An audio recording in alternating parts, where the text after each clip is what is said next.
नमस्कार, मैं हूं निखिल और आप देख रहे हैं दी लल्लन टॉप शो। अग्निपथ योजना और उस पर युवाओं की प्रतिक्रिया को लेकर सरकार ने कितनी तैयारी की थी वो हमने बीते दिनों में देख लिया। लेकिन 19 जून को तीनों सेनाओं की प्रेस कॉन्फ्रेंस ने इतना तो साफ कर ही दिया कि अग्निपथ को लेकर सरकार का रुख क्या है।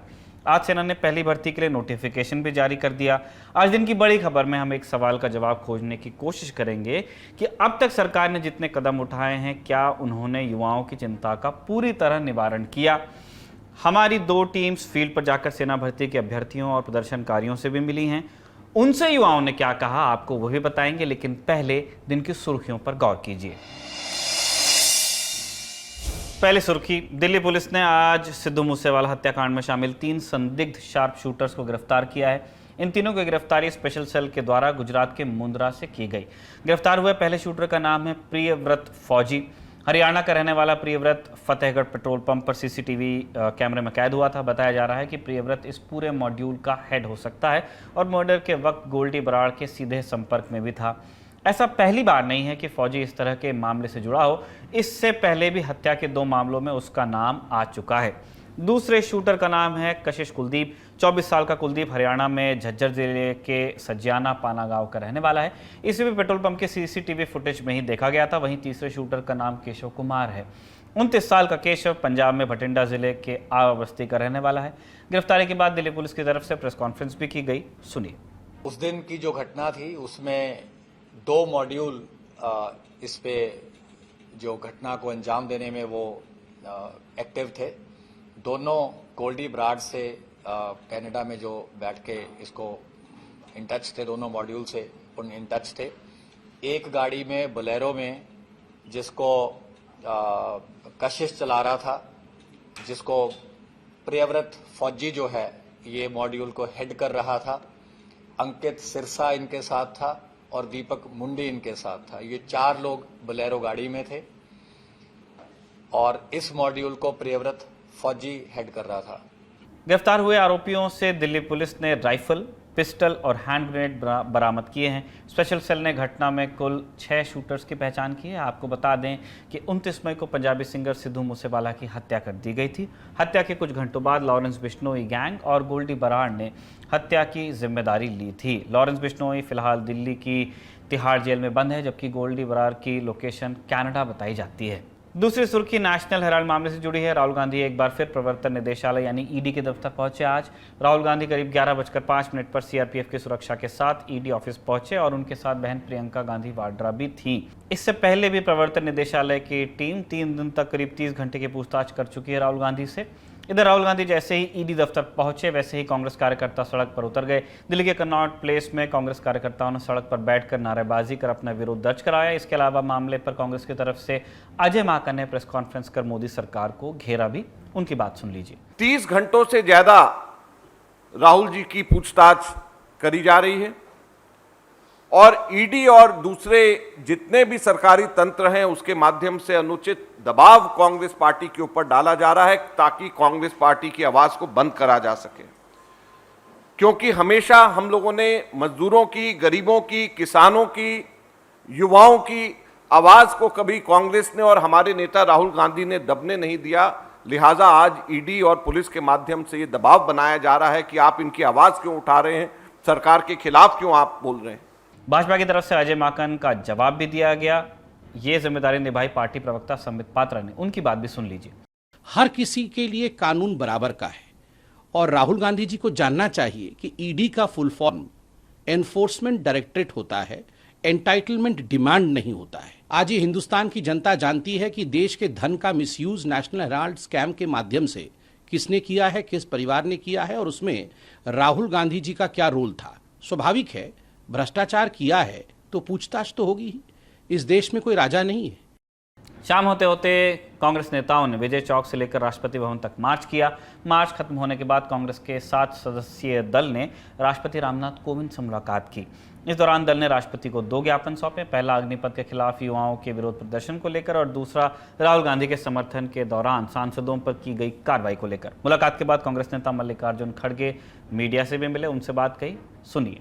गांधी जी के मार्ग पर हमने सत्याग्रह करके हमारे नेता को जो ईडी में एक फॉल्स केस में इन्वॉल्व करके उनको यहाँ पर ले जाया गया और इंट्रोगेशन वो भी रात के 11 तक 12 तक 5-5 घंटे, और अब 3 दिन, आज फिर चौथा दिन। लेकिन कांग्रेस पार्टी के सभी लोग उस सत्याग्रह में शामिल थे, लेकिन उनको सताया गया। बुलेटिन की तैयारी तक करीब 7 घंटे से ऊपर तक ईडी राहुल गांधी से पूछताछ कर चुकी थी। वैसे ईडी ने हेराल्ड मामले में राहुल गांधी के साथ उनकी मां सोनिया गांधी को भी समन जारी किया था, लेकिन स्वास्थ्य संबंधी कारणों के चलते अब तक सोनिया गांधी पूछताछ में शामिल नहीं हो पाई हैं। अब सोनिया गांधी को अस्पताल से छुट्टी मिल गई है और संभव है कि जल्द उनसे भी पूछताछ हो। तीसरी सुर्खी का संबंध है जुलाई में होने वाले राष्ट्रपति चुनाव से। चुनाव में अब ज्यादा समय नहीं बचा है और विपक्ष को अभी तक राष्ट्रपति पद का उम्मीदवार नहीं मिला है। शरद पवार, फारूक अब्दुल्ला के बाद अब गोपाल कृष्ण गांधी ने भी राष्ट्रपति चुनाव में अपनी उम्मीदवारी से हाथ खींच लिए हैं। गोपाल कृष्ण गांधी ने बयान जारी कर कहा कि सर्वोच्च पद के लिए उनके नाम पर विचार किए जाने के लिए वह विपक्षी दलों के आभारी हैं। उनका कहना है कि विपक्ष का उम्मीदवार कोई ऐसा चेहरा होना चाहिए जिसके नाम पर राष्ट्र में आम सहमति बने। कई और भी चेहरे होंगे जो उनसे ज्यादा बेहतर काम कर सकते हैं, ये गांधी का बयान था। 15 जून को ममता बनर्जी की ओर से बुलाई गई विपक्ष के नेताओं की बैठक में शरद पवार के साथ साथ फारूक अब्दुल्ला, गोपाल कृष्ण गांधी और एन.के. प्रेमचंद्रन के नाम की भी चर्चा हुई थी। पहले 3 नामों के बारे में अभी साफ है कि वो राष्ट्रपति चुनाव में नहीं उतरने वाले। चौथी सुर्खी पश्चिम बंगाल से है, जहां रामपुर हाट हत्याकांड में सीबीआई ने अलग अलग मामलों में 2 चार्जशीट्स दायर कर दी हैं। मीडिया रिपोर्ट्स के मुताबिक पहली चार्जशीट टीएमसी नेता बादू शेख की हत्या के मामले से जुड़ी है, तो दूसरी चार्जशीट हत्या के बाद आगजनी को लेकर दायर हुई है।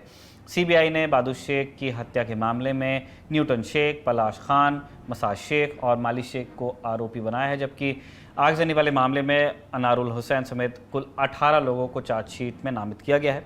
पूरा मामला 21 मार्च की रात का है, इसी साल का, जब बीरभूम जिले के रामपुर हाट में स्थानीय टीएमसी नेता बादू शेख के ऊपर बम फेंककर हत्या कर दी गई थी। हत्या के बाद इलाके के बोगतुई गांव में हिंसा भड़की और गुस्साई भीड़ ने बदले की आग में घरों को जला दिया। घटना में कुल 9 लोगों ने अपनी जान गंवा दी थी। इनमें से बच्चे और 4 महिलाएं भी शामिल थी, बच्चे 2 थे। आगजनी इतनी भयावह थी कि 7 शव तो एक ही घर से बरामद किए गए। घटना के बाद कलकत्ता हाईकोर्ट ने मामले में संज्ञान लेते हुए सीबीआई को जांच के आदेश जारी किए थे। आखिरी सुर्खी पूर्वोत्तर से है, असम से। राज्य में हो रही लगातार बारिश के चलते हालात दिन प्रतिदिन खराब होते जा रहे हैं। असम के 35 में से 33 जिले फिलहाल बाढ़ से प्रभावित हैं। कई जगह पर तो हालात इतने ख़राब हैं कि लोगों को मजबूरन अपना घर छोड़ रिलीफ कैंप में शरण लेनी पड़ी है। लगभग 42 लाख से ज़्यादा लोग बाढ़ से प्रभावित हैं और अब तक 71 लोगों को बाढ़ और भूस्खलन के चलते जान गंवानी पड़ी है।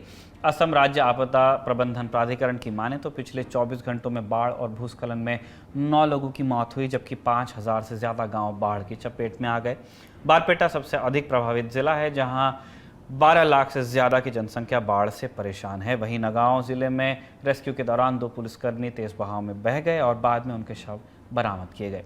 बाढ़ के हालत से निपटने के लिए आज मुख्यमंत्री हेमंत बिस्वा शर्मा ने डिप्टी कमिश्नर और उपमंडल अधिकारियों से वीडियो कॉन्फ्रेंसिंग के जरिए बात की। वहीं सेना को भी इलाके में लगातार चौथे दिन राहत बचाव कार्यों में उतारा गया। मीडिया रिपोर्ट्स के मुताबिक सेना अब तक लगभग 4500 लोगों को रेस्क्यू कर चुकी है। ये थी सुर्खियां। आप चलते हैं दिन की बड़ी खबर पर। अग्निपथ योजना को लेकर युवाओं का गुस्सा कम हुआ या नहीं, इसका उत्तर निबंधात्मक है, लेकिन हिंसक प्रदर्शनों और उपद्रवों में अब थोड़ी कमी आ गई। लगातार हुए उपद्रव और आगजनी के बाद अलग अलग राज्यों में प्रशासन ने आज के लिए तैयारी करके रखी थी, क्योंकि आज के लिए भारत बंद का कॉल पहले ही दे दिया गया था। उपद्रव का सबसे बड़ा खामियाजा भारतीय रेल को भुगतना पड़ा है। अलग अलग जोन्स और डिविजन्स में 5 दिनों के दौरान हुए प्रदर्शन के चलते जो नुकसान हुआ है उसका आकलन अभी चल रहा है, लेकिन यह तय है कि कुल रकम 1000 करोड़ के ऊपर ही है। उग्र प्रदर्शन की आशंका के चलते भारतीय रेल ने आज पूरे देश में 500 जोड़ी गाड़ियों को भी रद्द कर दिया था, जिसके चलते यात्री जहां तहां फंसे रहे। सबसे उग्र प्रदर्शन और आगजनी बिहार में ही देखने को मिली। इसे देखते हुए बिहार सरकार ने आज 20 जिलों में इंटरनेट सेवाओं को बंद रखा। पड़ोसी राज्य झारखंड में भी 20 जून के रोज स्कूल्स को बंद रखा गया। राजधानी दिल्ली और हरियाणा में आज भी छिटपुट प्रदर्शन दर्ज किए गए। राजधानी में कांग्रेस ने जंतर मंतर पर अग्निपथ के खिलाफ सत्याग्रह का आह्वान किया था। पार्टी ने देश के अलग अलग हिस्सों में प्रदर्शन भी किए। राजधानी में पुलिस ने एक दिन पहले ही बंदोबस्त लगा दिया था और कई रास्तों को डाइवर्ट कर दिया गया था, जिसके चलते ट्रैफिक की रफ्तार सुस्त रही। प्रदर्शन के बाद आते हैं योजना से जुड़े अपडेट्स पर। 19 जून को तीनों सेनाओं की एक प्रेस कॉन्फ्रेंस में अग्निपथ को लेकर सवालों के जवाब दिए गए। प्रदर्शनकारियों को यह संदेश दे दिया गया कि हिंसा के रास्ते पर चलने वालों के लिए सेना में कोई जगह नहीं है और यह भी कि योजना अब वापस नहीं होगी। सुनिए। Coming to rollback of the scheme, no. And why should it be rolled back? It is the only progressive step to make the country young. Why is it being made young? You know, we are tinkering with देश की रक्षा. There is no space. एक ही सिर्फ है देश की रक्षा करने के लिए, और देश की रक्षा करने के लिए मैं आपको एग्जांपल देता हूं। पता है कितनी कैजुअलिटीज आती हैं just for health purposes from high altitude areas? आप पढ़िएगा, ओके, तो तब आपको पता चलेगा यंग क्यों जरूरी है, ओके, एंड क्या जरूरत है उसकी। तो ये रोल बैक करने की तो मेरे तरफ से तो आपको कोशिश करनी चाहिए कि बिल्कुल रोल बैक नहीं है। ये बात सभी जानते हैं कि एक बार भर्ती शुरू हो जाने के बाद कोई प्रदर्शनों में शामिल होने का रिस्क लेगा नहीं, क्योंकि अभ्यर्थी रैलियों और एडमिट कार्ड्स के चक्कर में लग जाएंगे। इसीलिए तीनों सेनाएं भर्ती को लेकर फुर्ती से काम कर रही हैं। अग्निपथ योजना के तहत भर्तियों के लिए थल सेना ने आज अधिसूचना जारी कर दी। दर्शक जानते ही हैं कि अधिसूचना किसी भी भर्ती के लिए पहला कदम होता है। इसमें वो सारे नियम और कायदे लिखे होते हैं जिनके तहत भर्ती होगी। हम इस अधिसूचना की मोटी मोटी बातों को यहाँ पे बता रहे हैं। पहला बिंदु, ऑनलाइन रजिस्ट्रेशन अनिवार्य होगा। ज्वाइन इंडियन आर्मी nic.in पर जुलाई 2022 से संबंधित आर्मी रिक्रूटमेंट ऑफिसर्स ARO द्वारा रजिस्ट्रेशन लिंक जारी कर दिए जाएंगे। अग्निवीर भर्ती में भी कई वर्ग होंगे। सेना की बात कर रहे हैं, थल सेना की। Agniveer technical aviation ammunition examiner, ये एक ही कैटेगरी का नाम है। अगली कैटेगरी है Agniveer clerk store keeper technical. अगली कैटेगरी है अग्निवीर ट्रेड्समैन 10वीं पास। इसके बाद की कैटेगरी है अग्निवीर ट्रेड्समैन 8वीं पास। पंजीकरण के बाद अभ्यर्थियों को अपना एडमिट कार्ड डाउनलोड करना होगा वेबसाइट से ही। रैली स्थल पर वो इसे अपने साथ ले जाएंगे। इन सब के लिए तिथियों का ऐलान अलग से होगा। उम्र का निर्धारण 1 अक्टूबर 2022 के हिसाब से होगा। इस साल की भर्ती 17.5 से लेकर के 23 साल के युवाओं के लिए खुली है। वैसे 21 साल अपर लिमिट है, लेकिन इस साल 2 साल की छूट दी गई है। अगला बिंदु, रैली स्थल पर एडमिट कार्ड के साथ 20 पासपोर्ट साइज तस्वीरें ले जानी होंगी। सफ़ेद बैकग्राउंड पर तस्वीर खींची जाए। बाल कटे हों और दाढ़ी आपकी बनी होनी चाहिए। बालों के मामलों में सिख अभ्यर्थियों को छूट रहेगी। साथ में पढ़ाई से जुड़े दस्तावेज जैसे मार्कशीट वगैरह भी ले जाइए। साथ में domicile certificate, caste certificate, character certificate, unmarried certificate इत्यादि भी साथ ले जाइएगा। सबसे ज़रूरी चीज़ आधार कार्ड अवश्य रूप से ले जाइए। ये रैली स्थल पर चेक होगा। रैली में वही शामिल हो सकेंगे जिन्होंने कोरोना वैक्सीन की दोनों खुराकें ले ली हों। बोनस मार्क्स के लिए अगर एनसीसी या स्पोर्ट्स सर्टिफिकेट आप लगाना चाहते हैं तो इन्हें रैली स्थल पर साथ ले जाइएगा। बाद में इन पर ध्यान नहीं दिया जाएगा। फिजिकल टेस्ट में पास होने के बाद मेडिकल जांच होगी। इसके बाद कॉमन एंट्रेंस एग्जामिनेशन CEE होगा। इसके लिए एडमिट कार्ड रैली स्थल पर ही आपको मिल जाएगा। सेवा के दौरान अग्निवीरों को नियमित मेडिकल चेकअप, फिजिकल, लिखित परीक्षाओं और फील्ड टेस्ट से गुजरना होगा। इनमें प्रदर्शन को स्थायी काडर में नियुक्ति के वक्त देखा जाएगा। अग्निवीरों को पेंशन, ग्रेच्युटी, भूतपूर्व सैनिकों के लिए दी जाने वाली बीमा पॉलिसी ECHS, कैंटीन या दूसरी सुविधाएं नहीं मिलेंगी। न ही भूतपूर्व सैनिक ही माना जाएगा। मेडिकल ब्रांच में टेक्निकल काडर को छोड़कर सारे सैनिक अग्निपथ के जरिए ही भर्ती किए जाएंगे। थल सेना में अग्निवीरों को 1 साल में 30 दिन की छुट्टी मिलेगी। स्वास्थ्य संबंधी कारणों के चलते छुट्टी डॉक्टरी सलाह पर ही मिल पाएगी। स्थायी काडर में नियुक्ति अग्निवीर का अधिकार नहीं होगा। यह सेना के अधिकार क्षेत्र का विषय होगा। सेना मौका सबको देगी। सेना के जरूरतों के मुताबिक 25% तक अग्निवीरों को स्थायी काडर में जगह दी जाएगी। जो अग्निवीर स्थायी काडर में लिए जाएंगे उन्हें सेवा निधि का उतना ही हिस्सा मिलेगा जो उनकी तनख्वाह से कटा होगा, साथ में ब्याज। इसे ऐसे समझिए कि जो अग्निवीर सेना से बाहर होंगे उन्हें करीब 11.5 लाख मिलेंगे, करीब। इसमें से आधा पैसा तनख्वाह से कटा होगा और आधा सरकार अपने पास से देगी और फिर इन दोनों पे मिलेगा ब्याज। लेकिन जो अग्निवीर स्थायी काडर में शामिल होंगे उन्हें 5.5 लाख के लगभग ही मिलेंगे, मतलब सरकार वाला हिस्सा नहीं मिलेगा। 4 साल के सेवा काल के बीच में अपनी मर्जी से छोड़ने वाले अग्निवीरों को भी सेवा निधि का वही हिस्सा मिलेगा जो तनख्वाह से कटा होगा, सरकार वाला हिस्सा नहीं मिलेगा। वैसे छोड़ने का ऑप्शन नहीं है। एक्सेप्शनल केसेस में ही कॉम्पिटेंट अथॉरिटी की रजामंदी से ही आप सेवा छोड़ पाएंगे। अग्निवीरों को महंगाई भत्ता या मिलिट्री सर्विस पे नहीं मिलेंगे। उनकी तनख्वाह एक अलग पैकेज के तहत ही रहेगी जो कि इस नोटिफिकेशन का हिस्सा है। अग्निवीरों को 48 लाख का मुफ्त बीमा मिलेगा। वो army group insurance fund AGIF के तहत मिलने वाले लाभ नहीं ले पाएंगे। सेवारत सैनिकों, भूतपूर्व सैनिकों और वीर नारियों के बेटों को ऊंचाई में 2 सेंटीमीटर, सीने में 1 सेंटीमीटर और वजन में 2 किलो की छूट मिलेगी। यह हम भर्ती का बता रहे हैं आपको। वीर नारियों के दत्तक पुत्रों, जो गोद लिए बच्चे होते हैं, और पुत्र न होने पर दामाद को भी ये छूट मिलेगी, बशर्ते गोद लेने की प्रक्रिया सैनिक के जीते जी पूरी हुई हो। हमने यहाँ आपको सेना की अधिसूचना की मुख्य बातें बताई हैं। अभ्यर्थियों को हमारी सलाह है कि वो पूरी अधिसूचना अपने से भी पढ़ें। थल सेना की ही तरह वायुसेना और नौसेना भी जल्दी भर्ती अधिसूचना निकालने वाले हैं। अब आते हैं अग्निपथ को लेकर हो रही राजनीति पर। कांग्रेस के प्रदर्शन के बारे में हमने आपको बता दिया। अब प्रधानमंत्री की बात करते हैं। अग्निपथ को लेकर हो रहे विरोध प्रदर्शनों को लेकर आज पहली बार प्रधानमंत्री ने कोई बात रखी। वो कर्नाटक की राजधानी बेंगलुरु में थे। यहाँ उन्होंने विकास योजनाओं के उद्घाटन के साथ साथ एक रैली को भी संबोधित किया। उनकी बात सुनिए। बीते 8 सालों में देश को इस रास्ते पर तेजी से बढ़ने का रास्ता भी आसान नहीं था, सुविधा का नहीं था। कई फैसले, कई रिफॉर्म तात्कालिक रूप से अप्रिय लग सकते हैं, लेकिन समय के साथ उन रिफॉर्म का लाभ आज देश अनुभव करता है। रिफॉर्म का रास्ता ही हमें नए लक्ष्यों, नए संकल्पों की तरफ ले जाता है। प्रधानमंत्री ने अग्निपथ का नाम तो नहीं लिया, लेकिन उनके बयान का मतलब अग्निपथ को लेकर हो रहे विरोध के संदर्भ में ही निकाला गया। खबर है कि 21 जून को प्रधानमंत्री तीनों सेनाओं के प्रमुखों के साथ एक बैठक भी कर सकते हैं। प्रधानमंत्री की बात चली है तो आपको कांग्रेस नेता और पूर्व केंद्रीय मंत्री सुबोध सहाय की एक टिप्पणी की बात भी बता देते हैं, जिस पर विवाद होना तय है। मुझे तो लगता है कि हिटलर का सारा इतिहास इसने पार कर लिया। हुडा साहब बड़े गांव की भाषा में समझा रहे थे। हिटलर ने भी ऐसा ही एक संस्था बनाया था, उसका नाम था खाकी। सेना के बीच में उसने बनाया था। मोदी हिटलर की राह चलेगा तो हिटलर की मौत याद रख लो मोदी। सुबोध के इस बयान पर भाजपा की प्रतिक्रिया क्या रही, ये भी आप सुन लीजिए। एक और बयान दिया गया है सुबोधकांत सहाय द्वारा, जो कहते हैं कि प्रधानमंत्री हिटलर की मौत मरेगा। इस देश में कौन हिटलर रहा है और किसने इमरजेंसी लगाई है, ये पूरे देश ने देखा है। परंतु सवाल ये पैदा होता है कि क्या ये सारी बातें सहयोग है या ये सोचा समझा साजिशन प्रयोग है। सेना से बाहर होने वाले अग्निवीर क्या करेंगे, इसके लिए सरकार ने ऐलानों की झड़ी लगा दी है। केंद्र की तरफ से गृह मंत्रालय और रक्षा मंत्रालय ने अपने अपने यहाँ होने वाली भर्तियों में अग्निवीरों को वरीयता देने का वादा किया है। कोटा भी अनाउंस किया है। शहरी विकास मंत्रालय और पेट्रोलियम मंत्रालय ने भी अपने यहाँ अग्निवीरों के लिए जगह बनाने का आश्वासन दे दिया है। अनेक राज्यों ने अपने यहाँ पुलिस भर्ती में भी वरीयता की बात कही है। इस बीच भूतपूर्व सैनिकों के लिए पहले से चल रही योजनाओं का क्या हाल है, ये समझना जरूरी है। दर्शक जानते ही हैं कि भूतपूर्व सैनिकों को सरकारी भर्तियों में पहले से वरीयता मिली हुई है। हर भर्ती में तय संख्या में पद आरक्षित होते हैं। क्या इन सुविधाओं का लाभ भूतपूर्व सैनिकों को मिल रहा है? इस सवाल का जवाब खोजती हुई एक रिपोर्ट अंग्रेजी अखबार इंडियन एक्सप्रेस में छपी है। हरिकिशन शर्मा की रिपोर्ट बताती है कि भूतपूर्व सैनिकों के पुनर्वास के नाम पर दिए गए कोटा सिस्टम का हाल क्या है।